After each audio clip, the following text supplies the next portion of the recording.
Hello students, आज हम लोग देखेंगे English core model question paper set 1 जो टर्म 2 के लिए है।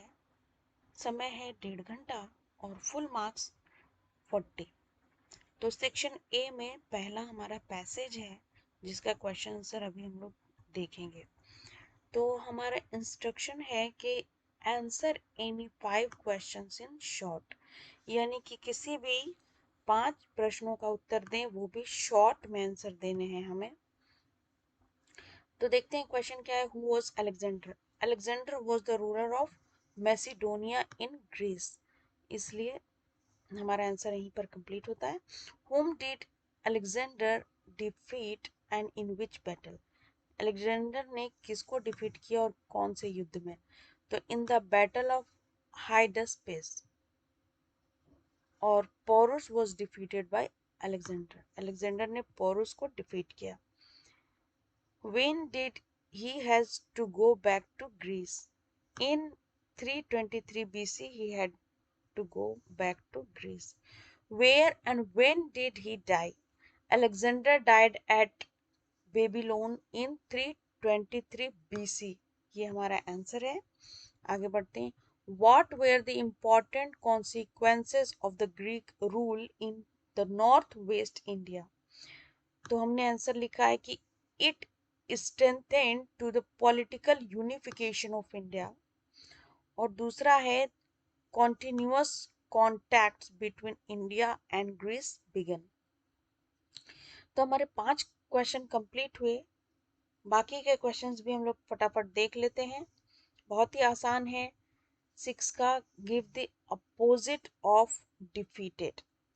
तो डिफीटेड का अपोजिट क्या होता है? डिफीटेड मतलब हारना, हारना। और विक्ट्री का मतलब होता है जीतना। क्योंकि ये वर्ब के सेकेंड फॉर्म में था तो इसका वॉन भी हो सकता है। आगे बढ़ते हैं। बी रिफ्यूज्ड, रिफ्यूज्ड का मतलब होता है मना करना, और अग्रीड का मतलब होता है सहमति जताना। Make sentences of the following, इन दोनों का सेंटेंस बनाना है, सन और किंगडम का। तो देखते हैं, हमने एक छोटा सेंटेंस बनाया है, माई सन इज वेल सेटल्ड। एक सेंटेंस हमने लॉन्ग भी बना दिया है। Mahishmati was an ancient kingdom in present day central India. और इस तरह से हमारा दोनों सेंटेंस कंप्लीट हुआ। आगे बढ़ते हैं सेक्शन बी की तरफ। सेक्शन बी हमारा ये कहता है कि attempt any two of the following, किसी दो को ही अटेम्प्ट करना है, वो भी कितने वर्ड्स में? 100 वर्ड्स में। 5-5 नंबर के 2 क्वेश्चन हैं। तो हमारा नोटिस, रिपोर्ट और लेटर राइटिंग में कोई भी 2 बनाने हैं। रिपोर्ट लेटर, रिपोर्ट नोटिस, या लेटर रिपोर्ट लेटर नोटिस, जो भी बनाना चाहते हैं बना सकते हैं। यहाँ पर लिखा है राहुल रीचा हैं आप, जो कि cultural secretary of MB inter college Ranchi से बिलोंग करते हैं। You are to organise a farewell programme for the students of class 12। Write a notice giving relevant information to the students about the programme. तो सबसे पहले हम लोग notice कैसे बनाते हैं? तो सबसे पहले हम लोग एक स्क्वायर बनाते हैं, एक बॉक्स बनाते हैं। बॉक्स में हम लोग नोटिस को लिखते हैं। तो हमारा MB inter college Ranchi notice, उसके बाद फेयरवेल, ये हमारा फॉर्मेट है। यहाँ पर हम लोग डेट लिखते हैं और लिखना शुरू करते हैं। 50 वर्ड्स का ये नोटिस होगा। It is to inform all the students of our college that we are going to organize a farewell program for the students of class 12। Class 12 के लिए फेयरवेल प्रोग्राम के ऑर्गेनाइजेशन है ये। ऑन मार्च 30 2022, हमने यहाँ 24 मार्च लिखा, यानी कि आज से 5 दिनों के बाद 6वें दिन 30 मार्च को ये फेयरवेल प्रोग्राम होना है। Therefore, the students of class 11 are directed to take all the responsibility of it and to report it to the undersigned। इस प्रकार से हमने इसको लिखा रीचा कल्चरल सेक्रेटरी के नाम से, और हमारा नोटिस कंप्लीट हुआ। इसके लिए हमें मिलते हैं 5 नंबर। आगे बढ़ते हैं। Lack of job opportunities in the rural areas is forcing people to migrate to cities. Every big city thus has a number of slums in it. Life in these slums is miserable. Write a letter to the editor of a national newspaper on how we can improve the living conditions in these slums. You are Meena Manish, जो भी address है वो है। तो सबसे पहले letter writing के लिए हम क्या करते हैं, सेंडर्स एड्रेस लिखते हैं, जो कि हमने लिख लिया है, जो कि हमें क्वेश्चन से मिला है। मार्च 24 डेट है 2022 का। उसके बाद हम लोग लिखते हैं रिसीवर्स एड्रेस, जो कि है the editor the Indian express Ranchi. Newspaper का नाम कुछ दिया नहीं था क्वेश्चन में, तो हमने खुद से लिखा है। उसके बाद है हमारा सब्जेक्ट, और सब्जेक्ट होगा improving living conditions of migrates in slum areas.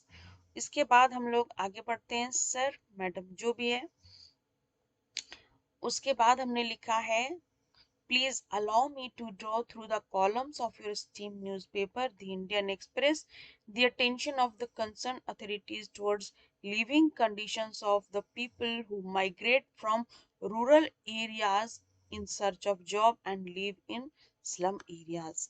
तो ये सारी चीजें हमें कहाँ से मिली, क्वेश्चन से ही मिली है, और इसका फॉर्मेट के तरह हमने इसको यूज किया है, प्लीज से स्टार्ट किया है। आगे बढ़ते हैं। Every day thousands of villagers migrate to cities due to lack of job opportunity in rural areas. बहुत सारे लोग हैं जो कि गांव से शहर की तरफ जॉब की तलाश में आते हैं और गली और झुग्गी बस्तियों में बस जाते हैं। रिजल्ट ये होता है कि वहां पर बस्तियां बढ़ जाती हैं और दिन प्रतिदिन शहरों में जो अनाज है और जो लोग हैं उनकी संख्या में बड़ा गैप आ जाता है। गांव वाले शहर आ जाते हैं, यहीं रहना शुरू कर देते हैं, और गांव खाली होता जाता है और शहर बढ़ता जाता है। Their illegal occupancy has become a burden on resource. ये लोग इलीगली झुग्गी झोपड़ियां बनाकर रहना शुरू कर देते हैं, और साथ ही हमारे संसाधनों में भी इनका प्रभाव पड़ता है। The villages are getting empty and cities overcrowded, which is a gravest issue. गांव जो है वो खाली होते जा रहे हैं और शहर बढ़ते जा रहे हैं, ये हमारे बीच एक गंभीर समस्या है। I would I would love to render some suggestions in this regard. इस विषय में हम कुछ सुझाव देना चाहते हैं। First of all, government should create job opportunities in rural areas. गांवों में सरकार को जॉब की अपॉर्चुनिटी क्रिएट करनी चाहिए। और दूसरा है, NGOs can adopt slums in order to make life of these people better. NGO जो होते हैं, नॉन गवर्नमेंटल ऑर्गेनाइजेशन, उनको गांवों को अडॉप्ट कर लेना चाहिए ताकि गांव वाले जो हैं बेहतर जिंदगी जी सकें। I hope this letter will find an appropriate space in your newspaper. इस तरह से हमने लिखा और ख़त्म किया अपने इस लेटर को। थैंकिंग यू हमने लिखा, योर्स फेथफुल्ली लिखा, मीना और मनीष जो भी है, किसी एक नाम से हम साइन करेंगे। उसके बाद हम लोग जल्दी से आगे बढ़ जाते हैं। You are Manav Manish, the sports secretary of your school. Last week a yoga awareness programme was organised in your school. तो एक रिपोर्ट तैयार करनी है। तो हम लोग देखते हैं कि द योगा अवेयरनेस प्रोग्राम, जो कि हमारा टाइटल है, और लिखा है मनीषा ने। तो आगे बढ़ते हैं। हमने यहाँ पर चूंकि मैगजीन में छपा है, तो हमने डेट और प्लेस नहीं दिया है, और प्लेस और डेट दे भी सकते हैं, नहीं दे सकते हैं, आपकी मर्जी है। आगे बढ़ते हैं। The yoga awareness programme was organised by Saint Joseph's school. Saint Joseph school के द्वारा ऑर्गेनाइज किया गया है योगा अवेयरनेस प्रोग्राम। और साथ ही साथ हम लोग देखते हैं कि रांची ऑन 11 जुलाई 2022 2022 में 11 जुलाई को ये ऑर्गेनाइज किया गया था। मॉर्निंग के समय में programme was graced with the presence of renowned yoga guru Ramdev बाबा को हर कोई जानता है, और स्कूल या फिर इस कॉलेज के परिसर में इसको शुरू किया गया।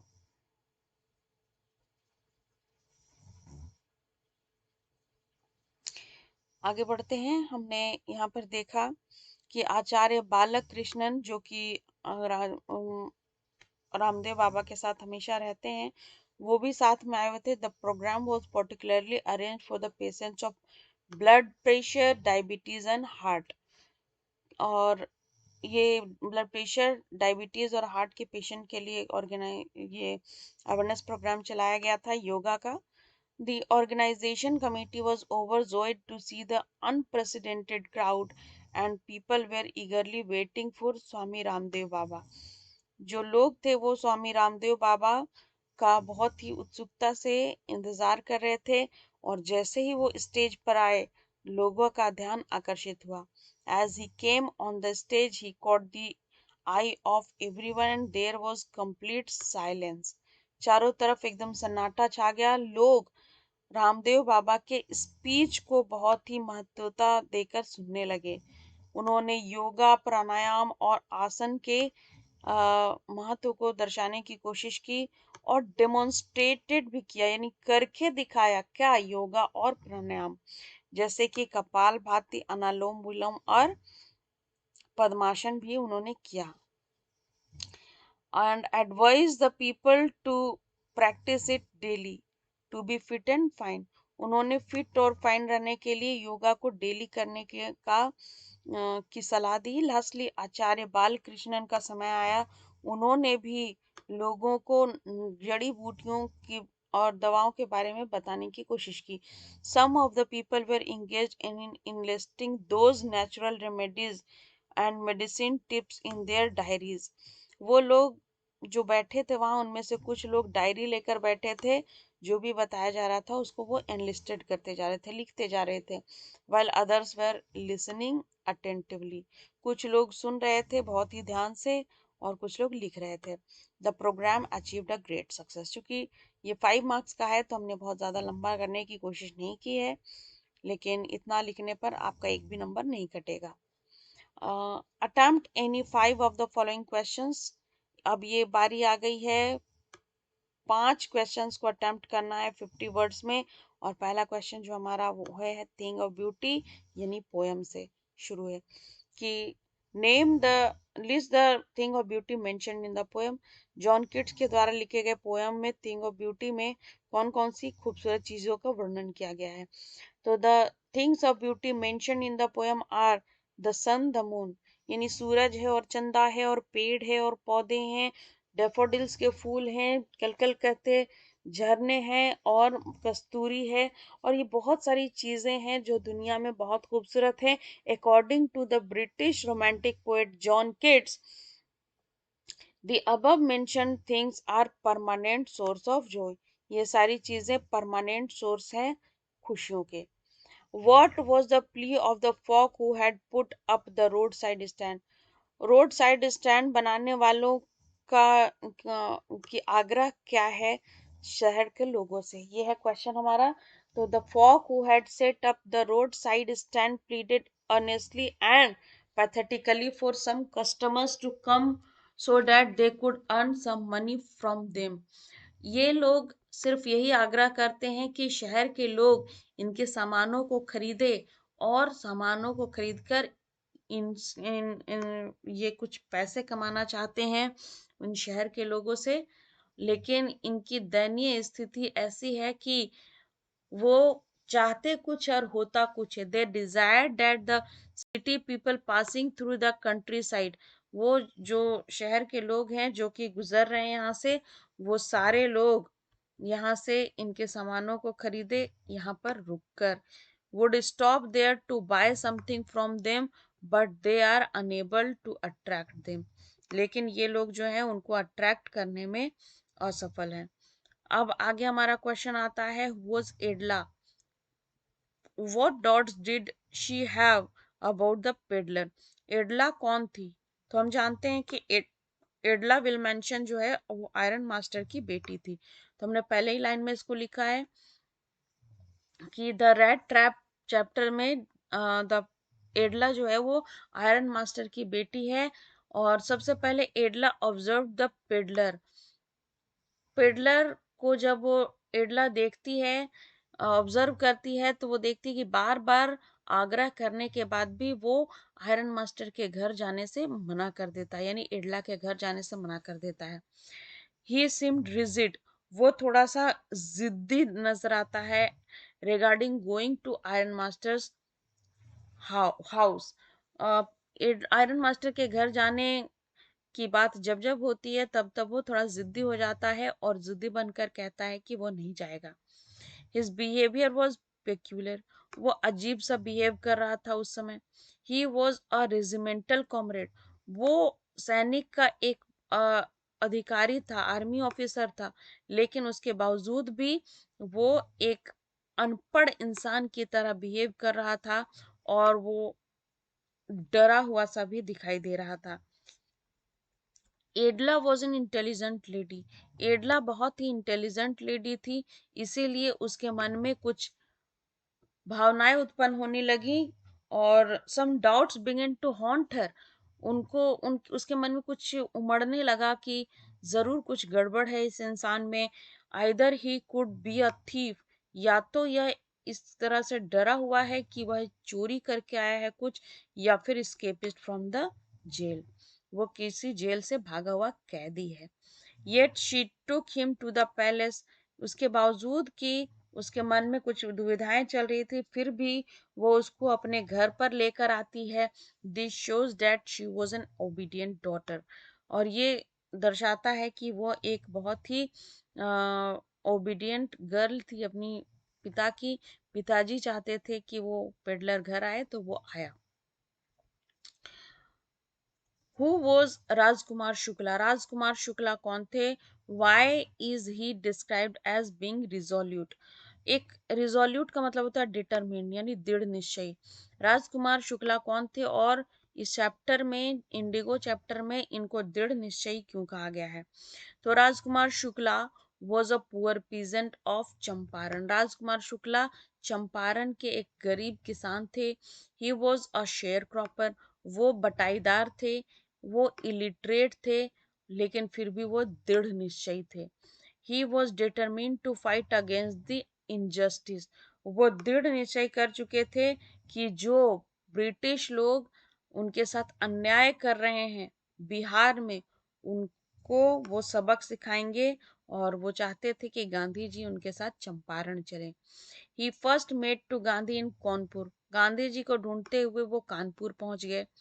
गांधी जी के साथ साथ वो दुनिया के हर पार्ट में गए, जहां जहां गांधी जा रहे थे, भारत के हर पार्ट में गए। For weeks he never left Gandhi side, कई हफ्तों तक गांधी जी का पीछा ही नहीं छोड़ा उन्होंने। He requested him to fix a date, Gandhi ji से बार बार वो रिक्वेस्ट करते रहे कि वो इनके लिए एक डेट फिक्स करे। He visited him in Calcutta, वो कलकत्ता में उनसे विजिट करते हैं और कहते हैं कि डेट फिक्स करे। गांधी जी कलकत्ता में इनके टीनेसिटी से बहुत ज्यादा इम्प्रेस होते हैं और उनके साथ चंपारण चलने को तैयार हो जाते हैं। और इसीलिए राजकुमार शुक्ला को यहाँ पर रेजोल्यूट, यानी कि दृढ़ निश्चय, डिटरमिन्ड कहा गया है। Sophie and Jansie were classmates and friends, what were two different between them that show up in the story? Sophie और जेंसी जो थे वो कौन थे और उन दोनों में क्या अंतर था? तो Sophie and Jansie were classmates और फ्रेंड्स, वो दोनों क्लासमेट्स थे और दोस्त भी थे। They were in same age and outlook, वो दिखने में एक जैसे थे, दोनों लड़कियां थीं और एज भी लगभग दोनों का बराबर था। They belong to poor families, वो गरीब परिवार से बिलोंग करते थे। And use to discuss their dreams and ambition, चूंकि दोनों दोस्त थे, तो वो अपने अपने सपने और अपने अपने लक्ष्य के बारे में एक दूसरे से बातें किया करते थे, लेकिन दोनों के एटीट्यूड जीवन के प्रति दो एकदम अलग थे। On one hand Sophie was grieved with her fantastic dreams, एक तरफ जहां सोफी पूरी तरह से बंधी हुई थी अपने सपनों की दुनिया से। She belong to a poor family but didn't care about it. गरीब परिवार से संबंध होने के बावजूद भी वो अपने सपनों की दुनिया से बाहर नहीं आती थी और परवाह भी नहीं करती थी कि उसके पास पैसे हैं या नहीं है। वो अपने सपनों को पूरा करना चाहती थी। She wanted to open a boutique shop. इसके बावजूद कि उसके पिताजी के पास बिल्कुल भी पैसे नहीं थे, फिर भी वो बुटीक का शॉप खोलना चाहती थी। She also could be an actress और फैशन डिजाइनर। वो एक्ट्रेस बनना चाहती थी या फिर फैशन डिजाइनर बनना चाहती थी।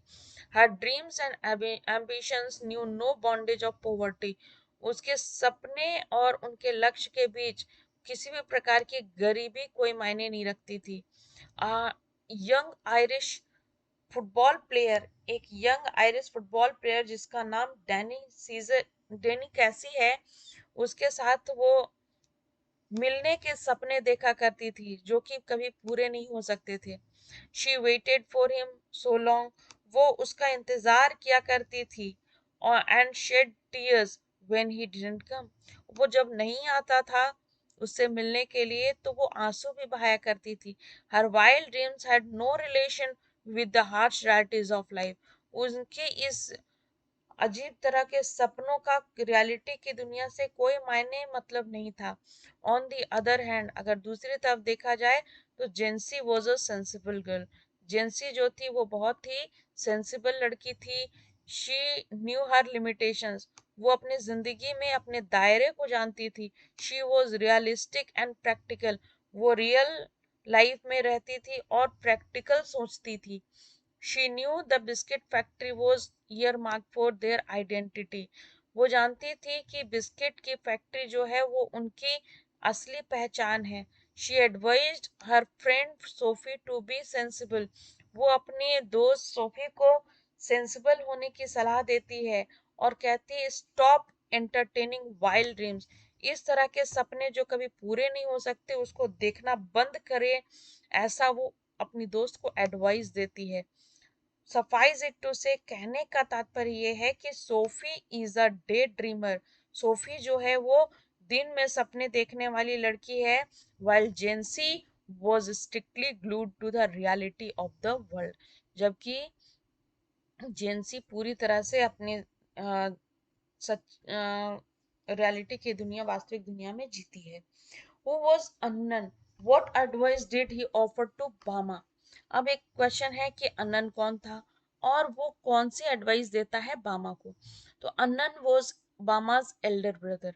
अन्नन बामा का बड़ा भाई है। ही एक्सप्लेन बामा द मीनिंग ऑफ अनटचेबिलिटी। छोटी बहन बामा जो कि 9 साल की थी उसको वो बताता है कि छुआछूत का मतलब क्या होता है। वो उसको एडवाइस देता है, सलाह देता है कि वो हार्ड स्टडी करे, मतलब कि स्टडी बहुत ही अच्छी तरह से करे और मेक प्रोग्रेस और आगे बढ़े। अनटचेबिलिटी को अगर कोई दूर कर सकता है उनकी जिंदगी से और सामाजिक तौर पर रुतबा दिला सकता है तो वो है स्टडी। अगर पढ़ाई कर लेती है तो कोई भी कास्ट के लोग हों उन्हें समाज में सम्मान मिलता है। She took her brothers advice seriously and stood first in her class. वो अपने भाई की सलाह को बहुत ही गंभीरता से लेती है और क्लास में फर्स्ट आती है। अब यहाँ पर हम लोग देखते हैं कि what was Roger Skunk's problem? How was he treated by other woodland creatures? तो Roger skunk was a bad smelling creature. Roger skunk एक बहुत ही बदबूदार जानवर था। Nobody like to play with him due to his awful smell that came from his body.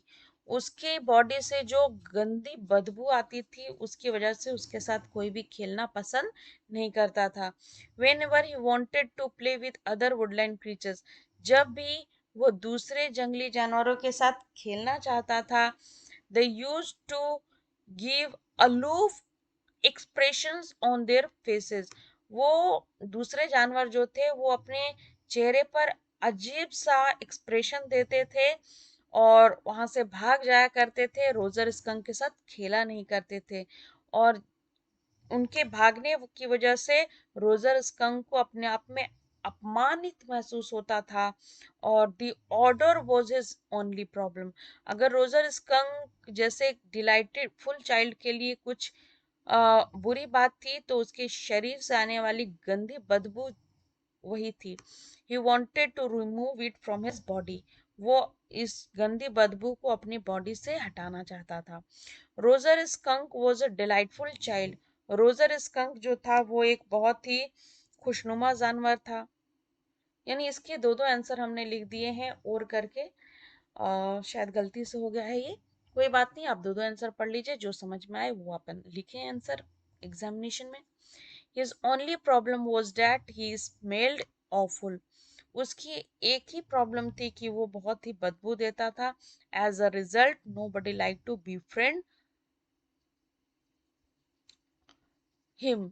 कोई भी Roger skunk के साथ दोस्ती नहीं करना चाहता था और ना ही कोई उसके साथ खेलना चाहता था। He got rid of his bad smell with the help of wizard. वो जादूगर के पास जाता है और जादूगर एक जादुई मंत्र पढ़ता है जिससे कि उसकी जो स्मेल थी वो बदबू के बजाय खुशबूदार बन जाता है, यानी गुलाब की खुशबू में परिवर्तित हो जाता है।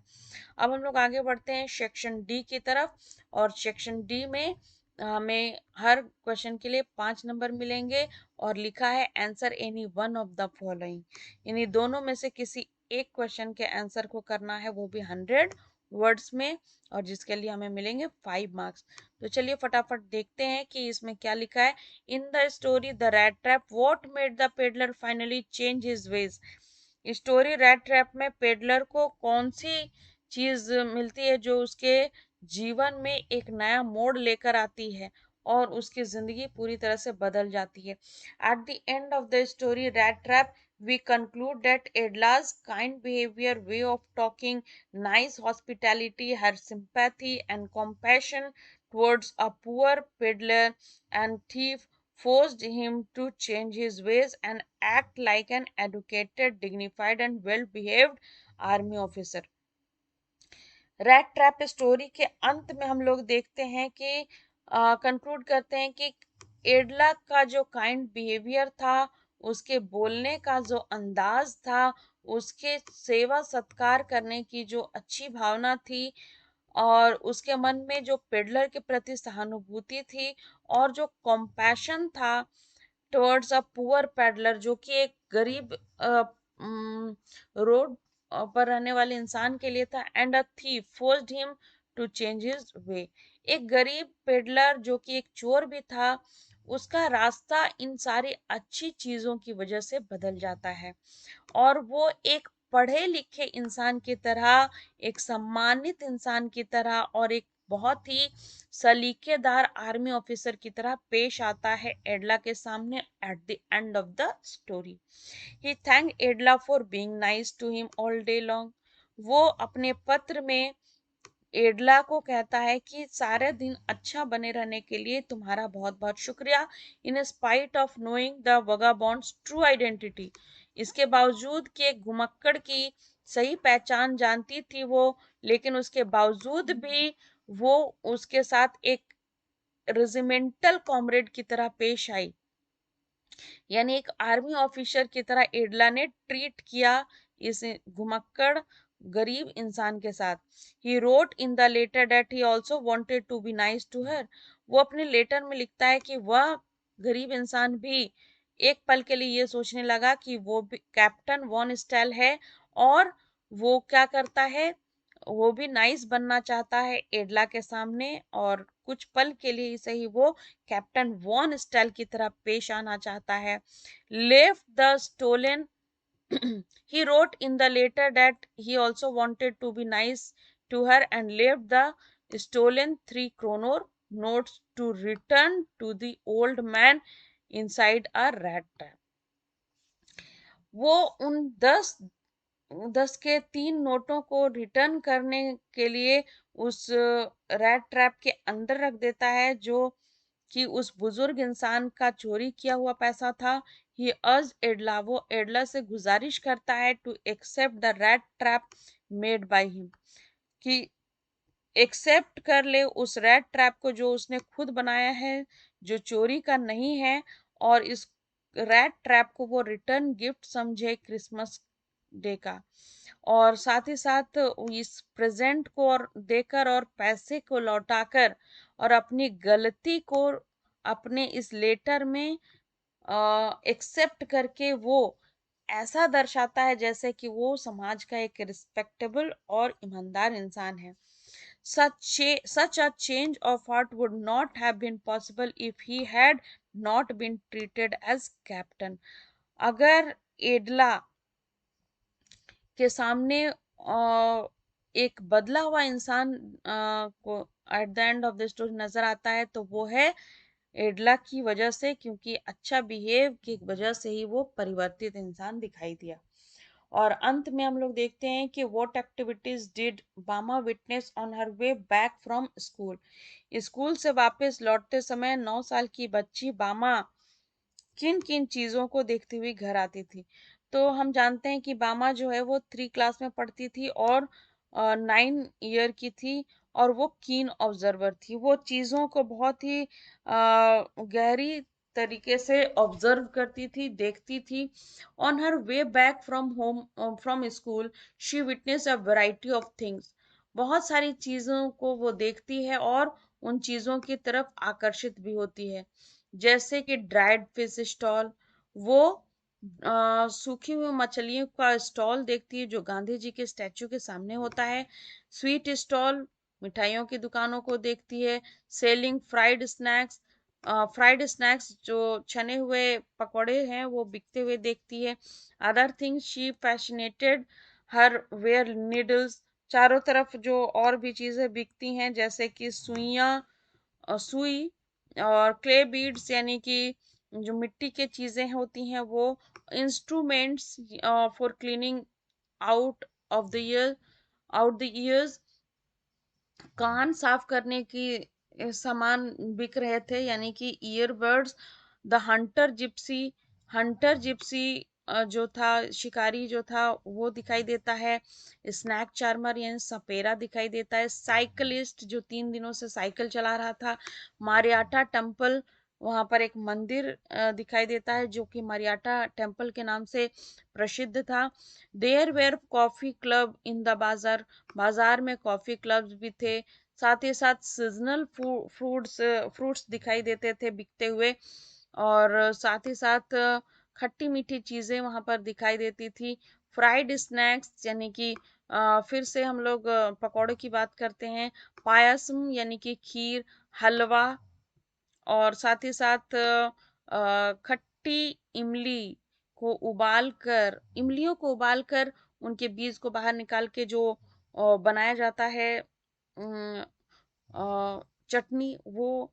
और साथ ही साथ आइस लॉलीज यानी बर्फ के गोले। ये सारी चीजें जो हैं वो छोटी बच्ची को बहुत आकर्षित करते हैं। और all this sides taken together would theta her legs. ये सारी चीजें उनके पैर को वहीं पर जमा देती हैं। वो बच्ची जो है वो घर नहीं जाना चाहती थी, बल्कि इन सारी चीजों से आकर्षित होकर इन चीजों को देखना चाहती थी।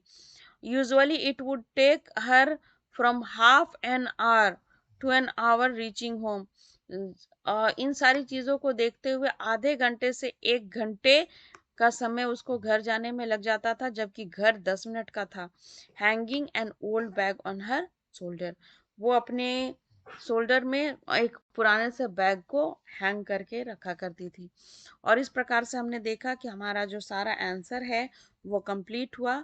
नेक्स्ट हम लोग देखेंगे टर्म 2 में सेट 2 का आंसर। और आप अपने कमेंट्स हमारे इस चैनल में डालते रहिए और हमारा